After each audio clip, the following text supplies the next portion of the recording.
आज हम आपको कक्षा 11 में हिंदी पढ़ाएंगे। हिंदी में आपको हम पद्य पढ़ाएंगे। पद्य में जो साइंस साइड सिलेबस में जो तीसरा पाठ है वो आपका दूसरा पाठ रहेगा। सूरदास के आज हम विनय पढ़ाएंगे। प्रसंग है, इसमें जो है सूरदास जी भगवान की कृपा का वर्णन करते हुए कहते हैं कि अगर भगवान जो है किसी की सहायता करते हैं और अगर उसकी कोई भक्ति करता है, अगर उनकी कोई आराधना करता है तो उसको कभी भी कष्ट नहीं होने देते हैं। तो इसी प्रकार जो है भगवान श्री कृष्ण का वर्णन करते हुए कहते हैं कि अब के राख लेहु भगवान। व्याख्या है आपकी, अब के राख लेहु भगवान, हौ अनाथ बैठे दुंडरिया पारिधि साधे बान। सूरदास जी कहते हैं कि हे प्रभु, अब की बार मेरे प्राणों की रक्षा कर लीजिए। जो सूरदास हैं वो अपने आप को एक पक्षी के रूप में संबोधित करते हुए कहते हैं कि मैं इस संसार रूपी वृक्ष की डाल पे बैठा हुआ हूँ और मुझे पारिधि यानी कि शिकारी, और ये जो मोह माया रूपी शिकारी है ये मुझ पे मेरे प्राणों को हरने के लिए मुझ पे बाण साधे हुए हैं, और उसके डर से अगर मैं भागना चाहता हूँ तो ऊपर जो है मोह माया रूपी बाज भी मुझ पे घात लगाए बैठा हुआ है। दो भांति दुख भयो आनिया कौन उबारे प्राण। अर्थात मुझे दोनों तरह से जो है मेरे प्राण जो है दोनों तरह से संकट में पड़े हुए हैं, और हे प्रभु, आपके अलावा मेरे प्राणों की रक्षा कौन कर सकता है। सुमिरत ही अहि दसो पराधी कर छूटे संधान। अहि माने होता है सर्प। जैसे ही उस पक्षी रूपी मनुष्य ने भगवान का स्मरण किया, भगवान का स्मरण करते ही शिकारी के हाथ से जो है बाण छूट जाता है, और वो बाण छूटते ही उस बाज पे लग जाता है। तो इस तरह से शिकारी की भी मृत्यु हो जाती है और बाज की भी मृत्यु हो जाती है, और वो जो पक्षी रूपी मनुष्य है जो संसार रूपी वृक्ष पे बैठा हुआ है उसके प्राणों की रक्षा हो जाती है। तो इसी प्रकार से सूरदास जी कहते हैं कि जो सच्चे मन से भगवान का स्मरण करता है उसकी भगवान सहायता अवश्य करते हैं। अगला पद है, मेरो मन अनंत कहाँ सुख पावे। यहाँ पे जो है प्रसंग है आपका, यहाँ पे सूरदास जी जो है मतलब कहते हैं कि मेरे तो सिर्फ वही जिसकी मैं आराधना करता हूँ, मेरे आराधक वही हैं, और मैं किसी दूसरे की आराधना नहीं कर सकता हूँ या उनके सिवा और मैं किसी को भी अपने दिल में स्थापित नहीं कर सकता हूँ। कहते मेरो मन अनंत कहाँ सुख पावे। सूरदास जी व्याख्या है, सूरदास जी कहते हैं कि मेरा मन और उस प्रभु के अलावा किसी दूसरे में नहीं लगता है। जैसे उड़ जहाज को पंछी फिर जहाज पर आवे। जिस प्रकार से जो पानी वाली जहाज होती है उस पर अगर कोई पक्षी, उस पर से अगर कोई पक्षी उड़े तो थोड़ी दूर ही उड़ेगा और फिर आप वापस आके उसी पे बैठ जाएगा। तो उसी प्रकार है कि सूरदास जी कहते हैं कि मैं अपने मन को कितना भी जो है किसी दूसरे के प्रति अगर लगाना चाहूँ, साधना करना चाहूँ, तो थोड़ी देर ही ऐसा, उसके बाद फिर क्या होगा कि मेरा मन उसी जो है प्रभु के ऊपर आके लग जाएगा। कमल नयनन को छाड़ी महात्म और देव को धावे। कहते हैं कि कमल नेत्रों वाले भगवान श्री कृष्ण को छोड़ के मैं किसी दूसरे की आराधना कैसे करूं। परम गंग को छाड़ी पियासो दुर्मति कूप खनावे। कहीं ऐसा हो सकता है कि जिसने पवित्र गंगा जल का अगर जलपान किया हो तो क्या कोई व्यक्ति जो है कहीं दूर जाके कुआं खना के उसका पानी पीना नहीं चाहेगा। जय मधुकर अम्बुज रस चखे क्यों करील फल पावे। सूरदास जी कहते हैं कि जिस भौरे ने कमल के रस का रसपान किया हो तो वो करेल के फल का रसपान नहीं करेगा। सूरदास प्रभु कामधेनु तज छेरी कौन दुहावे। और सूरदास जी कहते हैं कि ठीक उसी प्रकार से जिस व्यक्ति ने कामधेनु गाय के दूध को अगर प्राप्त किया हो तो क्या वो बकरी के दूध को प्राप्त करना चाहेगा? नहीं। अगला है वात्सल्य। यहाँ पे जो है सूरदास जी ने भगवान श्री कृष्ण के मतलब अद्भुत सुंदरता का वर्णन किया है। उनकी जो सुंदरता है, उनकी जो बाल लीला है, उसका उन्होंने अन्य वर्णन किया है। यहाँ पे आपका प्रसंग है कि सूरदास जी ने यहाँ पे भगवान की सुंदर छवि का वर्णन करते हुए कहा है कि व्याख्या है, हरिजू की बाल छवि कहो बनी। मैं भगवान श्री कृष्ण के बाल लीला या उनकी सुंदरता का वर्णन नहीं कर सकता हूँ। सूरदास जी कहते हैं कि मेरे पास कोई शब्द ही नहीं है कि मैं अपने सांवले सलोने भगवान श्री कृष्ण का वर्णन करूँ। सकल सुख की शिव कोटि मनोज शोभा हरनी। कहते हैं सभी सुखों को देने वाले, या मतलब जिसको देख के हर प्रकार की आनंद प्राप्त होता है, और कोटि मनोज शोभा हरनी, और जिनकी सुंदरता के आगे सैकड़ों कामदेव की सुंदरता क्या है, फीकी पड़ जाती है। भुज भुजंग सरोज नयन बदन विदुजित लरनी, और उनकी भुजाएं जो हैं सर्प के समान हैं, सरोज नयन, और उनके जो नेत्र हैं वो कमल के समान हैं, बदन विदुजित लरनी, और ऐसे लगता है कि उनका शरीर जो है, उनकी जो सुंदरता है वो सुंदरता की प्रतियोगिता में जो है चंद्रमा को भी पराजित कर देता है। मन रहे ब्यूरनी सलिल नभ उपमा ऊपर दुति डरनी। रहे बिरवनी सलिल नभ उपमा दुरी डरनी। कहते हैं क्या कि इस ऐसा ना हो कि कोई भगवान श्री कृष्ण की तुलना किसी से कर दे। तो इससे क्या है, इस डर से जो सर्प है वो बिल में छुप गया है, जो कमल है वो नभ जल में छुप गया है, और जो चंद्रमा है वो आकाश में जाके छुप गया है। उपमा ऊपर दुति डरनी, और बाकी अन्य वस्तुएं भी इसी प्रकार से इधर उधर छुप गई हैं, यह सोच के कि कहीं भगवान श्री कृष्ण की सुंदरता की तुलना कोई उनसे ना कर दे।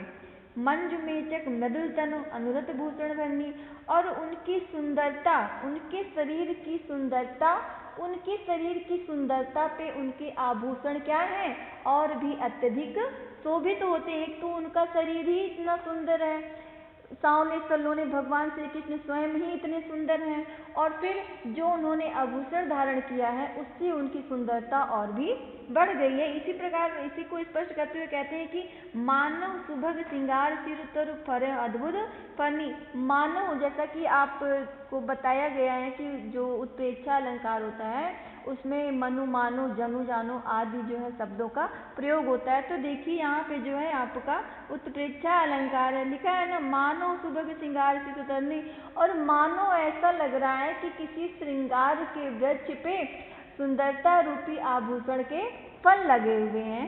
ऐसे मतलब सूरदास जी कह रहे हैं कि भगवान श्री कृष्ण की जो सुंदरता है वो ऐसे लग रही है कि जैसे किसी श्रृंगार रूपी वृक्ष पे जो है आभूषणों के सुंदर फल लगे हुए हैं।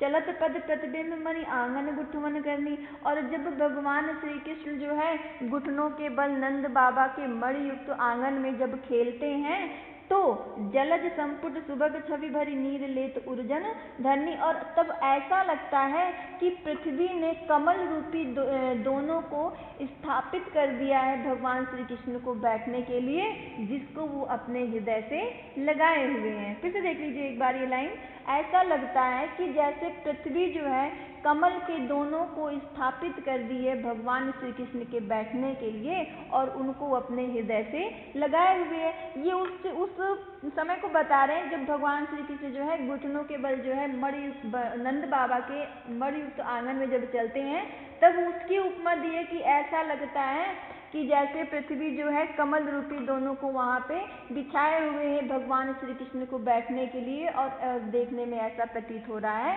कि जैसे जो है उनको अपने हृदय से लगाए हुए हैं। पुण्य फल अनुभवत सुहत बिलोक कै नंदनी, और अपने जो माता यशोदा है वो ऐसे लगता है अपने पूर्ण जन्मों की अच्छी जो उनकी प्राप्ति हुई है, जो सुख प्राप्त हुआ है उसी को देख के वो आनंदित होती हैं। सूर्य प्रभु की डरबती किलकत ललित लखनी, और सूरदास जी कहते हैं कि भगवान श्री कृष्ण की सुंदर लीला को वर्णन को देखकर वह अत्यधिक प्रसन्न होती हैं। अगला आपका है, अगला पद है भ्रमर गीत। ये भ्रमर गीत से है पद आपका, ऊधो मोहि ब्रज बिसरत नाही।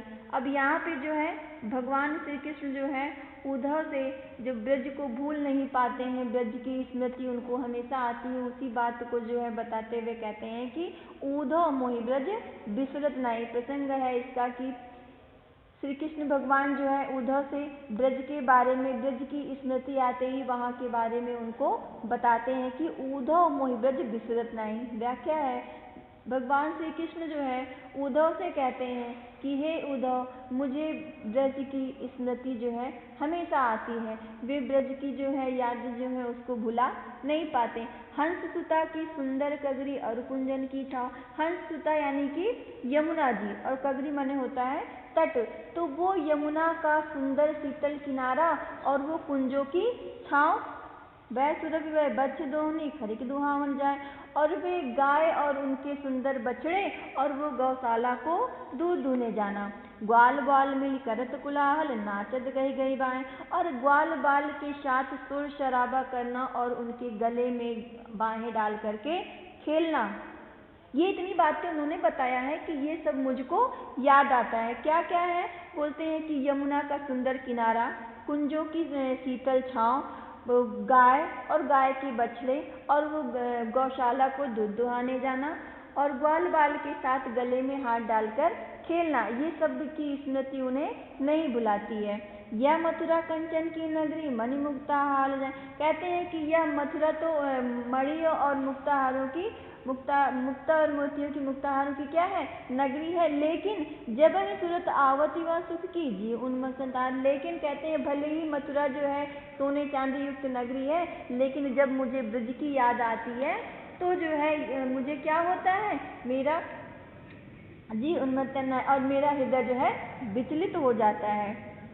अनगन भांति कहीं बहु लीला जैसा जनिवाय, और मैं अनेक प्रकार से वहाँ पे लीलाएं करता था। नंद बाबा और माता यशोदा जो है देख के आनंदित हो देते। सूरदास प्रभु रहे मौन है, यहाँ कहीं कहीं पछताए। सूरदास जी कहते हैं कि इतना कह कर के भगवान श्री कृष्ण जो है चुप हो जाते हैं और पश्चाते हैं और उनके नेत्रों में जल भर आता है। अगला पद है, बिनु गोपाल बैरन भई कुंजय।